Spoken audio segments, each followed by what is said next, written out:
Hey everyone, welcome back to my foundation classes unit M classroom. तो guys अभी चल रहा है आपका daily top 50 online test series, जिसमें आज आपका टेस्ट नंबर 16। ठीक है। और ये सेशन जो है वो डेली 7:30 मॉर्निंग में होता है। और ये क्वेश्चंस आपके एनसीईआरटी बेस्ड ऑनलाइन बुक से हैं, जिसका नाम है कॉस्मोस। क्लियर? तो चलिए स्टार्ट करते हैं आज का सेट। तो आज का आपका पहला क्वेश्चन है, लोकसभा में केंद्र शासित प्रदेशों के लिए अधिकतम कितनी सीटें आरक्षित है? लोकसभा में केंद्र शासित प्रदेशों के लिए अधिकतम कितनी सीटें आरक्षित है? तो कितनी सीटें केंद्र शासित प्रदेशों के लिए आरक्षित है? तो अधिकतम 20 सीटें आरक्षित है। ठीक है। अगला क्वेश्चन है, दो केंद्र शासित प्रदेशों के रूप में जम्मू कश्मीर का विभाजन कब किया गया? ये तो आप जान ही रहे हो, कब क्या गया है, जल्दी बताओ। जम्मू कश्मीर का विभाजन दो केंद्र शासित प्रदेशों के रूप में कब किया गया? कब किया गया? ये किया गया 31 अक्टूबर 2019। ठीक है, 31 अक्टूबर 2019 को जम्मू कश्मीर का विभाजन किया गया था। अगला क्वेश्चन है, फजल अली आयोग का संबंध किससे है? फजल अली आयोग का संबंध किससे है? फजल अली आयोग का संबंध किससे है? किससे है? राज्यों के पुनर्गठन से। ठीक है, राज्यों के पुनर्गठन से फजल अली आयोग संबंधित है। अगला क्वेश्चन है, फजल अली आयोग का गठन किस वर्ष किया गया था? फजल अली आयोग का गठन किस वर्ष किया गया था? 1953 में फजल अली आयोग का गठन किया गया था। ठीक है। अगला क्वेश्चन है, फजल अली आयोग का रिपोर्ट कब आया? फजल अली आयोग का रिपोर्ट कब आया? तो इसका रिपोर्ट 1955 में आया था। तो फजल अली आयोग का गठन 1953 में किया गया। भाषाई आधार पे राज्यों का पुनर्गठन किया जाना चाहिए या नहीं जाना चाहिए। इसके बाद इसका रिपोर्ट आ गया 1956 में। आप जानते हो, इसके बाद 1955 में रिपोर्ट इसका आने के बाद 1956 में आपका जो राज्य पुनर्गठन आयोग है उसका गठन हुआ, और वो भाषाई आधार पे राज्यों का पुनर्गठन चालू हुआ। क्लियर? लेकिन सबसे पहले ही एक राज्य था जिसका पुनर्गठन कर दिया गया था भाषाई आधार पे, वो है आंध्र प्रदेश। अगला क्वेश्चन है, जूनागढ़ रियासत को किस आधार पर भारत में शामिल किया गया था? जूनागढ़ रियासत को किस आधार पर भारत में शामिल किया गया था? देखो, 3 ऐसे राज्य हैं जिसके बारे में आपसे पूछा जाता है, जूनागढ़, हैदराबाद, जम्मू कश्मीर। तो तीनों का आपको याद रहना चाहिए क्या क्या जो शामिल करने का आधार था वो क्या क्या था। तो भारत में शामिल करने का आधार जूनागढ़ का था जनमत संग्रह। इंपॉर्टेंट क्वेश्चन है लेकिन आसान है, आप इसको याद रख सकते हो। ठीक है, जनमत संग्रह। जनमत संग्रह के आधार पे निम्न में से किस राज्य को शामिल किया गया, अगर ये भी पूछा जाए तो भी आपका जूनागढ़ होगा। ठीक है, तो जूनागढ़ जनमत संग्रह। इसके बाद है हैदराबाद। हैदराबाद रियासत को किस आधार पर भारत में शामिल किया गया? हैदराबाद रियासत को किस आधार पे भारत में शामिल किया गया था? तो हैदराबाद रियासत को सैन्य कार्रवाई द्वारा, ठीक है, सैन्य कार्रवाई द्वारा। ठीक है, और इसी ऑपरेशन को क्या नाम दिया गया था? ऑपरेशन पोलो। ऑपरेशन पोलो। ठीक है, तो अगर आपसे पूछा जाए ऑपरेशन पोलो किससे संबंधित है, तो हैदराबाद रियासत को भारत में मिलाने के लिए जो सैन्य कार्रवाई किया गया था उसी को ऑपरेशन पोलो नाम दिया गया था। अगला क्वेश्चन है, जम्मू कश्मीर रियासत को किस आधार पर भारत में शामिल किया गया था?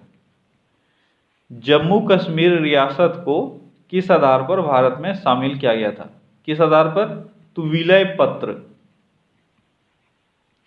विलय पत्र। ठीक है, विलय पत्र पर हस्ताक्षर करके वहां के महाराज जो थे, ठीक है, हरि सिंह, उनको राजी कर लिया गया था भारत में आप शामिल हो जाइए, और भारत में शामिल हो गए थे वो। क्लियर? ये 3 चीजें हैं जो अगर याद है तो बहुत अच्छी बात है।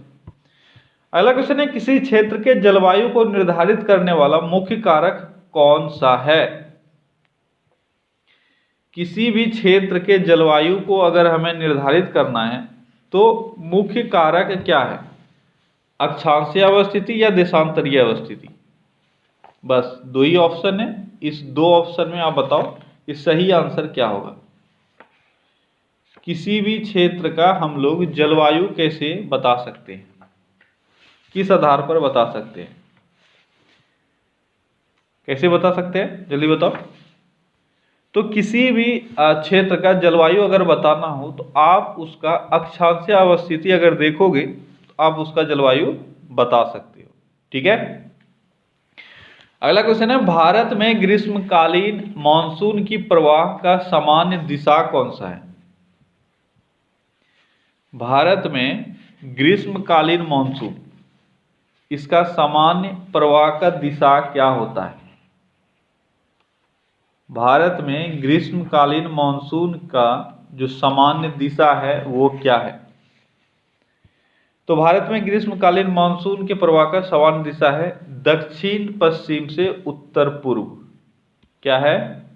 दक्षिण पश्चिम, साउथ वेस्ट से क्या? उत्तर पूर्व, नॉर्थ ईस्ट। ठीक है, यहाँ पे समझ लेना, साउथ वेस्ट से नॉर्थ ईस्ट, यानी दक्षिण पश्चिम से उत्तर पूर्व ग्रीष्मकालीन मानसून, भारत में ग्रीष्मकालीन मानसून का जो प्रवाह है उसका सामान्य दिशा है। अगला क्वेश्चन है, भारत के उत्तरी पश्चिमी मैदानों में शीत ऋतु में किसके प्रवाह से वर्षा होती है? ध्यान देना है, कहां पूछा जा रहा है? उत्तरी पश्चिमी मैदान पूछा जा रहा है। तो उत्तरी पश्चिमी मैदानों में ठंडे टाइम में यानी शीत ऋतु में जो बारिश होती है उसका कारण क्या है? क्या है उसका कारण? तो अगर उत्तर पश्चिम मैदानों का बात करेंगे तो यहाँ पे जो सर्वाधिक शीत ऋतु में बारिश होती है उसका कारण है पश्चिमी विक्षोभ। क्या है? पश्चिमी विक्षोभ, सॉरी,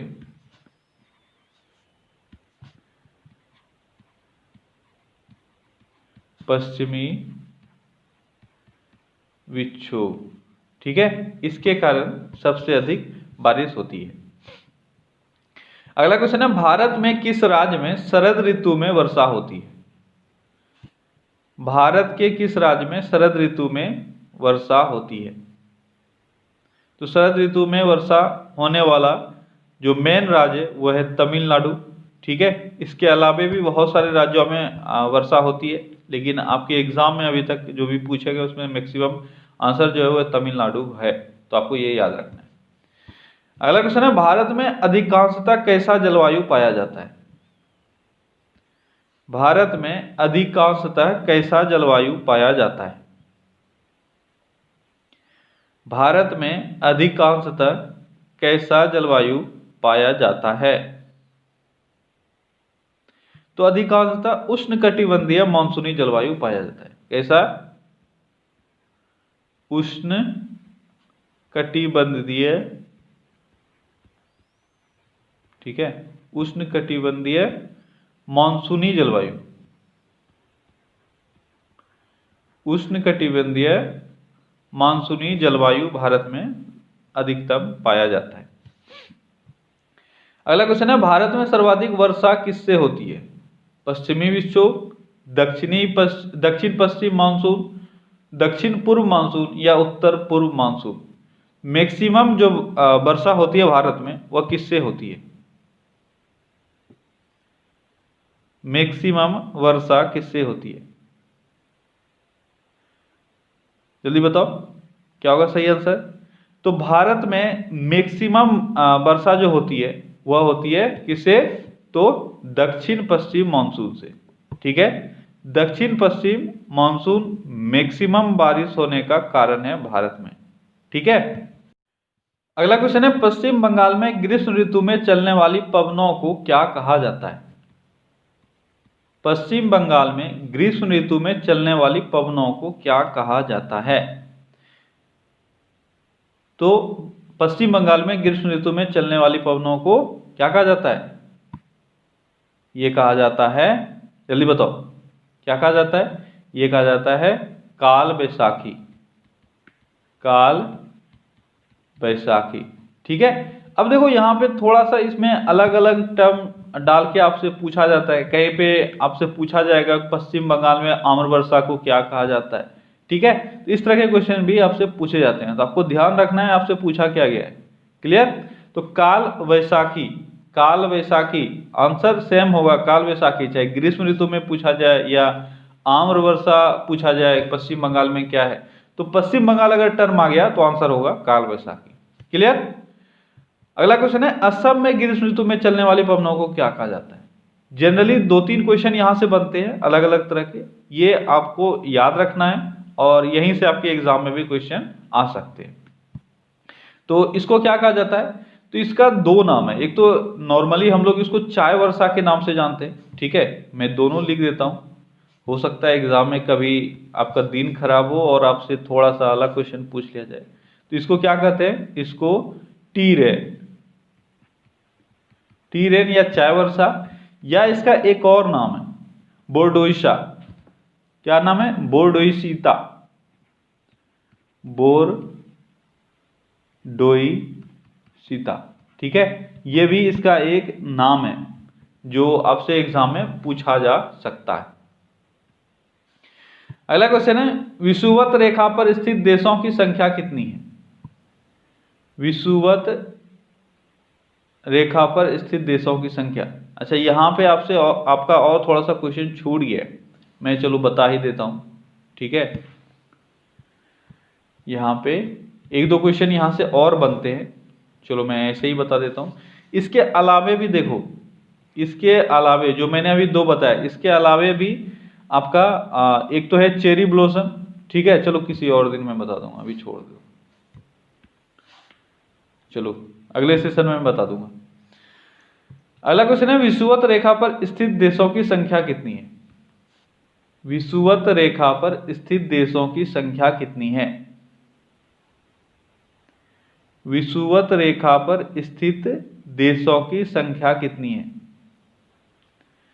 तो विषुवत रेखा पर स्थित देशों की संख्या है टोटल 12। कितनी है विषुवत रेखा पर स्थित देशों की संख्या? 12। कर्क रेखा पर स्थित देशों की संख्या कितनी है? कर्क रेखा पर स्थित देशों की संख्या कितनी है? आपसे कई बार पूछ लिया जाता है। विषुवत रेखा पर 12 नहीं, विषुवत रेखा पर 13 है, सॉरी 13। विषुवत रेखा पर स्थित देशों की संख्या है 13। और कर्क रेखा पर स्थित देशों की संख्या कितनी है? तो कर्क रेखा पर स्थित देशों की संख्या 18। कई बार आपसे पूछ लिया जाता है कि निम्न में से कौन विषुवत रेखा पर नहीं है, ठीक है। इसीलिए वो जो 13 देश है, उस 13 देश का नाम आप अगर कभी आपको टाइम मिले तो आप रिवाइज कर लिया करो। कम से कम जो मेन देश है वो हमेशा आपके दिमाग में रहना चाहिए, ठीक है।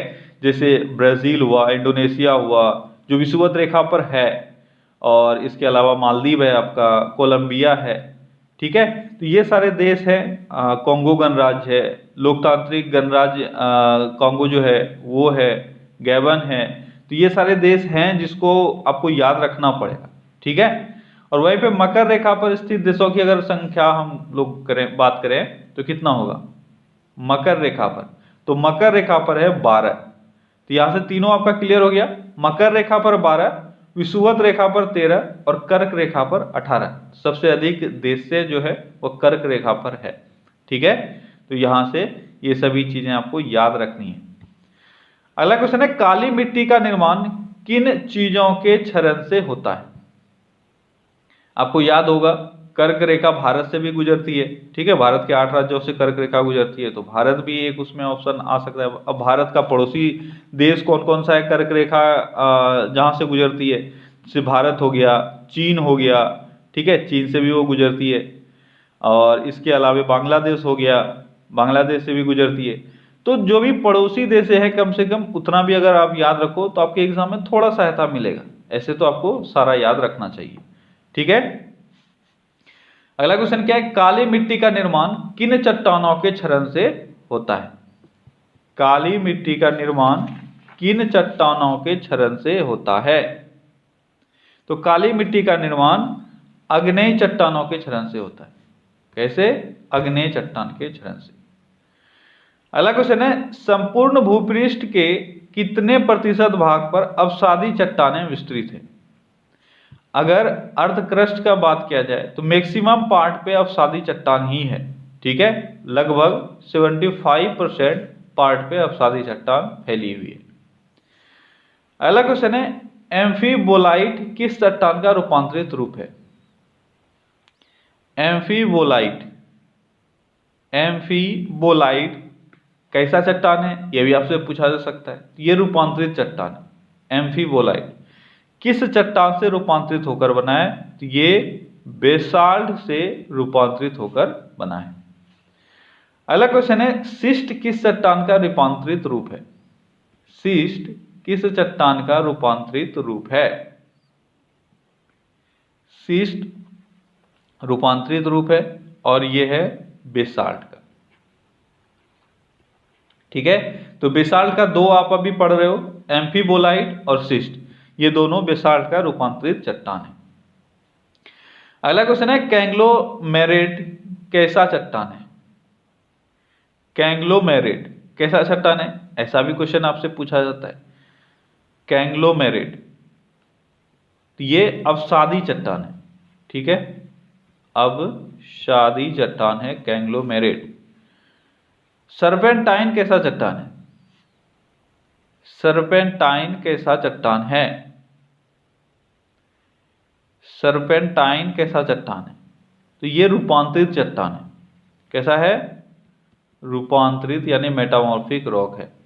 तो जितना भी, अब यहां से आपका क्या फर्ज बनता है, जितना भी चट्टान है, आज अगर आप इसको आंसर नहीं कर पा रहे तो जितना भी आपके बुक में, कोई भी बुक आप पढ़ते हो, जितना भी चट्टान है उसका एक बार रिवीजन कर लो, क्योंकि एग्जाम में यहां से क्वेश्चन बन सकते हैं। यही है पढ़ने का मेन तरीका। अब आप यहाँ पे सब चीज ढूंढोगे तो आपको नहीं मिलेगा, लेकिन हाँ एक रास्ता आपको मिल जाता है कि आज आपको क्या करना है। तो आज आपको जितना भी चट्टान है, जो भी अग्नि चट्टान है, अवसादी चट्टान है, रूपांतरित चट्टान है, कौन किससे रूपांतरित हुआ है, ये सारी चीजें आप रिवाइज कर लो तो आपका तैयारी और बेहतर लेवल का हो जाएगा। अगला क्वेश्चन है, सर्वाधिक कठोर चट्टानें कौन सी होती है? अग्नेय, अवसादी या रूपांतरित? बहुत ही अच्छा क्वेश्चन। सबसे कठोर कौन सी चट्टान होती है? यहाँ पे एग्जाम में भी अक्सर आपसे गलती होता है, आप लोग मारते हो अग्नेय चट्टान, लेकिन सर्वाधिक कठोर होता है रूपांतरित चट्टान। अब आपको अगर इसको याद रखना है तो याद रखो हीरा। सबसे कठोर तत्व कौन सा है? वो है हीरा। और हीरा कैसा चट्टान है? हीरा रूपांतरित चट्टान है ना, क्योंकि कोयला से रूपांतरित होकर ग्रेफाइट और हीरा बनता है। तो हीरा सबसे अधिक कठोर है और वह रूपांतरित है, इस कारण से सर्वाधिक कठोर चट्टानों में रूपांतरित चट्टान हो जाएगा। अगर आपसे पूछा जाता अग्नेय और अवसादी में से सर्वाधिक कठोर कौन होता है, तो आपका आंसर होगा अग्नेय। क्लियर? इस चीज को याद रखना। यहाँ पे बहुत बच्चे गलती करते हैं, उनको लगता है कि अग्नेय ही सबसे ज्यादा स्ट्रांग है। अगला क्वेश्चन है, पृथ्वी के आंतरिक भाग में लावा के जमने से निर्मित चट्टानों को क्या कहा जाता है? अगर पृथ्वी के आंतरिक भाग में लावा जम जाए तो इसको क्या कहा जाता है? क्या कहा जाता है? इसको कहा जाता है प्लूटोनिक रॉक या इंट्रूसिव रॉक। ये मैंने पढ़ाया है आपको बहुत अच्छे से, अगर नहीं याद है तो ये आपकी गलती है। क्या कहा जाता है? Plutonic rocks. इसको एक और नाम से जानते हैं इंट्रूसिव रॉक्स। ठीक है, प्लूटोनिक या इंट्रूसिव रॉक्स। अब हिंदी में क्या कहते हैं मुझे अभी याद नहीं है, बस इतना ही आप याद रखो, हिंदी मुझे अभी याद आ नहीं रहा है। ठीक है, अगला क्वेश्चन है, ओजस डेल सैलाडो ज्वालामुखी किस देश में अवस्थित है? ओजस डेल सैलाडो, खासियत इसका आपको पता है, ये सबसे अधिक ऊंचाई पर स्थित आपका सक्रिय ज्वालामुखी है। ओजस डेल सैलाडो किस देश में स्थित है? किस देश में स्थित है? ये अर्जेंटीना, अर्जेंटीना और चिली में स्थित है। ठीक है, अगला क्वेश्चन है, ज्वालामुखी क्रिया में सबसे अधिक कौन सी गैस निकलती है? सबसे अधिक पूछा जा रहा है, ज्वालामुखी क्रिया में सबसे अधिक कौन सी गैस निकलती है? तो सबसे अधिक इसमें जलवाष्प निकलता है। ठीक है, जलवाष्प सबसे अधिक निकलती है। और ज्वालामुखी क्रिया में जलवाष्प के अतिरिक्त और कौन कौन सी गैस मुख्य रूप से निकलती है? जलवाष्प के अतिरिक्त अगर आपसे पूछा जाए तो इसके अतिरिक्त इसमें और कौन कौन सा गैस होता है? इसमें आपका CO2 होता है, ठीक है, SO2 होता है, और कौन सा होता है? नाइट्रोजन होता है, हाइड्रोजन होता है। तो ये सारे गैसें भी उसमें निकलती है जलवाष्प के अलावे, लेकिन जनरली और मैक्सिमम जो सबसे अधिक निकलता है वो है आपका जलवाष्प। अगला क्वेश्चन है, सुपरसोनिक जेट से वायुमंडल की किस परत को क्षति पहुंचती है? जो सुपरसोनिक जेट है उससे वायुमंडल के किस लेयर को हानि पहुंचता है? जल्दी बताओ। वायुमंडलीय जेट सुपरसोनिक जेट जो है उससे किस वायुमंडलीय सतह को सबसे अधिक क्षति पहुंचती है? तो वह है ओजोन लेयर। ठीक है, ओजोन परत। और ओजोन परत कहाँ है? स्ट्रेटोस्फीयर में। तो अगर आपके ओजोन परत ऑप्शन में नहीं रहे तो स्ट्रेटोस्फीयर आपका आंसर हो जाएगा। अगला क्वेश्चन है, वायुमंडल में ध्वनि का वेग कितना होता है? सॉरी, वायुमंडल में नहीं, वायु में ध्वनि का वेग कितना होता है? वायु में ध्वनि का वेग कितना होता है? कितना होता है? 343 मीटर पर सेकेंड। ठीक है, 343 मीटर पर सेकेंड। अगला क्वेश्चन क्या है? अगला क्वेश्चन है, सिनेमाघरों या बड़े सभागारों आदि में ध्वनि स्रोत बंद होने के बाद कुछ देर तक ध्वनि सुनाई देती रहती है, इसका क्या कारण है? सिनेमाघरों या बड़े सभागारों आदि में ध्वनि स्रोत बंद होने के बाद कुछ देर तक ध्वनि सुनाई देती रहती है, इसका क्या कारण है? इसका कारण रिवर्बरेशन, या हिंदी में इसको बोलते हैं अनुरणन। क्या बोलते हैं? अनुरणन। ठीक है, इंग्लिश में इसको बोलते हैं रिवर्बरेशन।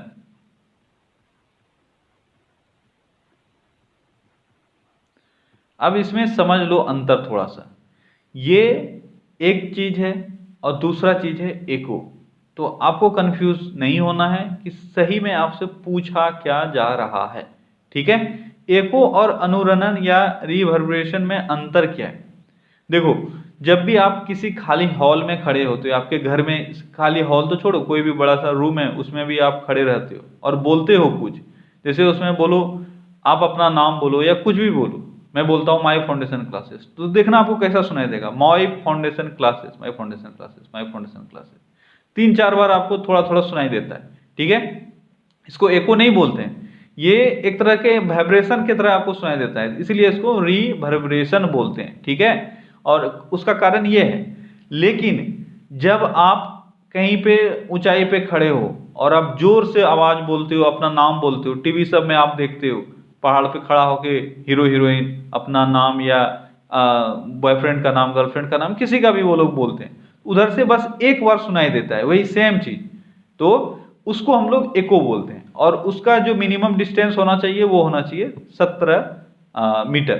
ठीक है, ये आपको याद रखना है कि 17 मीटर से ज्यादा डिस्टेंस पे कोई रिफ्लेक्टिंग ऑब्जेक्ट रहेगा, वहां से ध्वनि लौट के आएगी तो ही आपको एको सुनाई देगा। और ये रिवर्बरेशन, इसके लिए वैसा कोई जरूरत नहीं है, ये कोई भी बड़ा सा हॉल है वहां पे भी आप खड़े रह के बोलोगे तो आपको खाली होना चाहिए वो।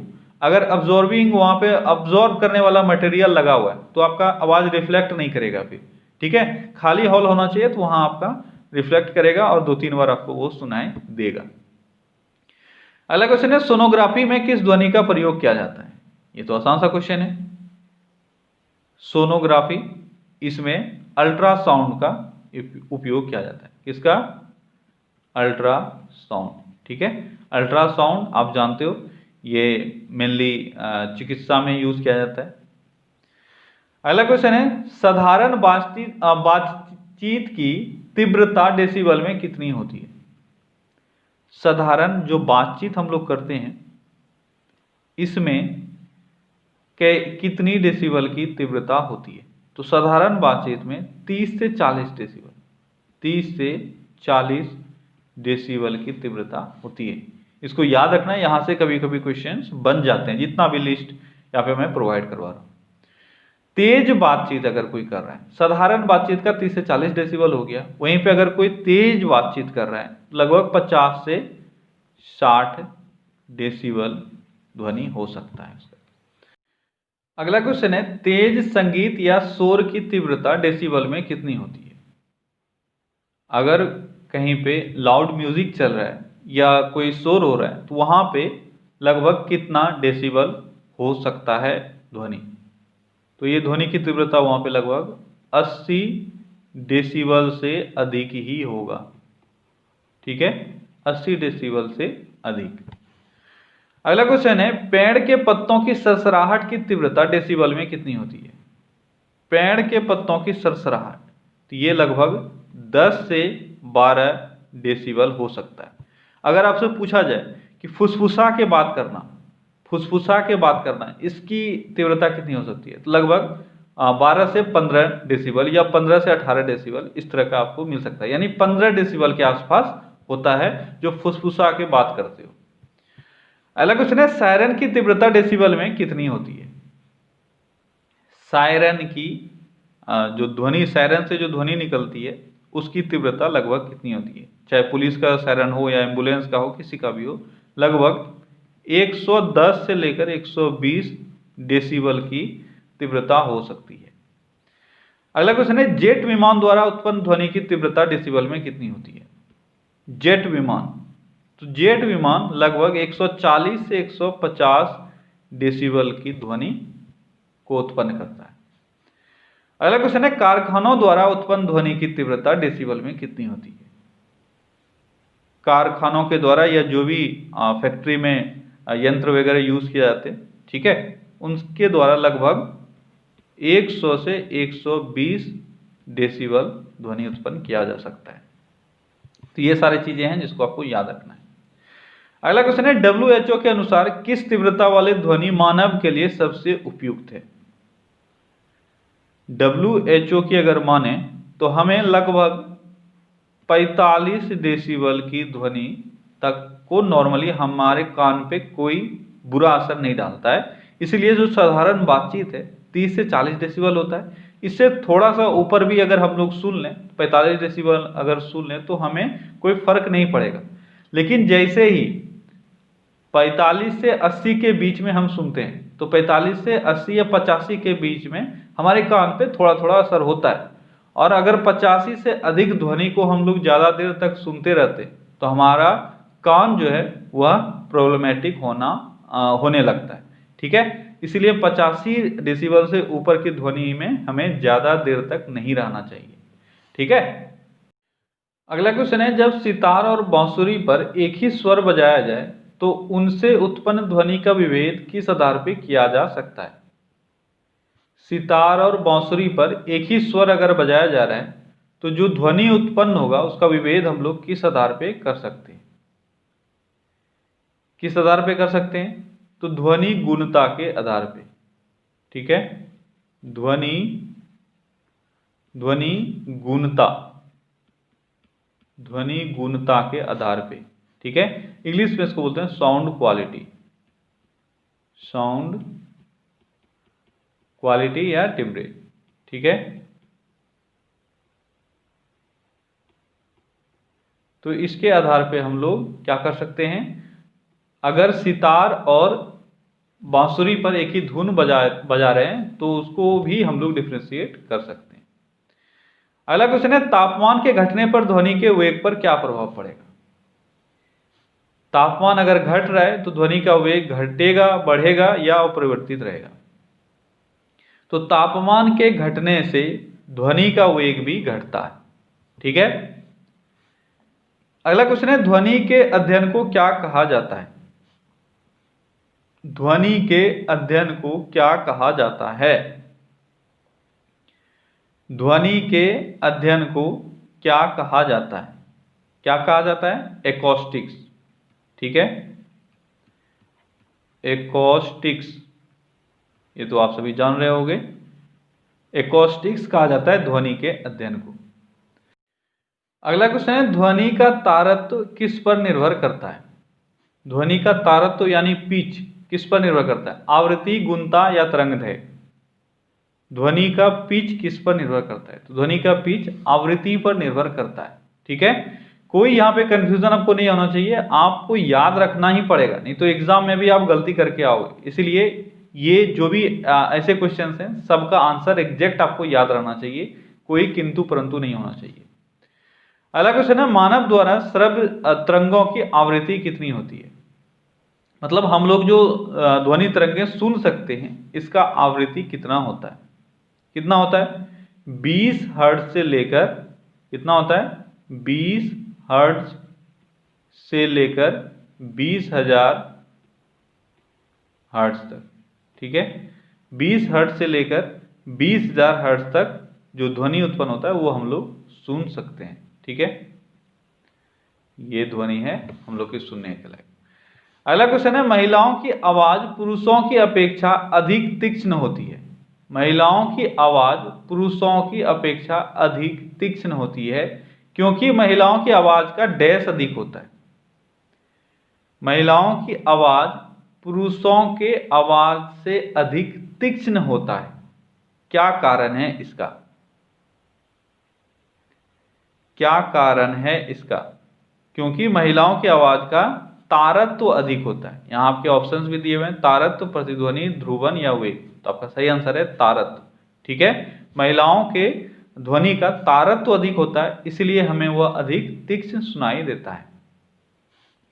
अगला क्वेश्चन है, वाहनों के टायरों में कौन सी गैस भरी जाती है? वाहनों के टायरों में कौन सी गैस भरी जाती है? यहाँ पे बहुत बच्चों को कंफ्यूजन रहता है, हीलियम होगा या नाइट्रोजन होगा। कुछ बच्चे हमेशा बोलते हैं हीलियम होगा, कुछ बच्चे बोलते हैं नाइट्रोजन होगा। तो आंसर नाइट्रोजन भी हो सकता है या हीलियम भी हो सकता है। अब आप बोलोगे कि अगर ऑप्शन में दोनों है तो क्या करेंगे? एक तो सबसे पहले दोनों ऑप्शन में देना नहीं चाहिए, और अगर दोनों दे दिया गया है तो आपका आंसर होगा नाइट्रोजन। अब ऐसा क्यों होगा? क्योंकि नाइट्रोजन को अधिक स्टेबल माना जाता है हीलियम के रिस्पेक्ट में। ठीक है, इस कारण से आपका आंसर नाइट्रोजन होता है अगर दोनों दिया हुआ है ऑप्शन में। तो बहुत बार एग्जाम में पूछा गया है जहाँ पे दोनों ऑप्शन रहते हैं और वहां पे आपको कोई एक चुनना होता है, तो आपका आंसर हमेशा नाइट्रोजन होगा, इसका ध्यान रखना। ठीक है, अगला क्वेश्चन है, भारी जल की खोज किस वैज्ञानिक ने की थी? भारी जल की खोज किस वैज्ञानिक ने की थी? भारी गैस, इसको हम लोग D2O बोलते हैं, डिटोरियम ऑक्साइड। ये सभी तो आप लोग जान रहे होंगे, पहले मैंने बहुत बार पढ़ा रखा है, इसीलिए ऐसे क्वेश्चंस को मैंने इंक्लूड शायद अभी नहीं किया, हो सकता है अगले सेशन में कर लूँ। ठीक है, आज का तो यहाँ ये लास्ट क्वेश्चन है। तो D2O जो है उसकी खोज किसने की थी, ये आपको बताना है। तो भारी जल की खोज हेरोल्ड ने की थी। ठीक है, हेरोल्ड ने भारी जल की खोज की थी। और भारी जल क्या होता है? D2O होता है, यानी डिटोरियम ऑक्साइड होता है। क्लियर? तो आज यहाँ पे हमारा ये लास्ट क्वेश्चन है। ठीक है, चलिए कल फिर से मिलते हैं हम लोग अगले सेशन में। Till then take care, bye bye.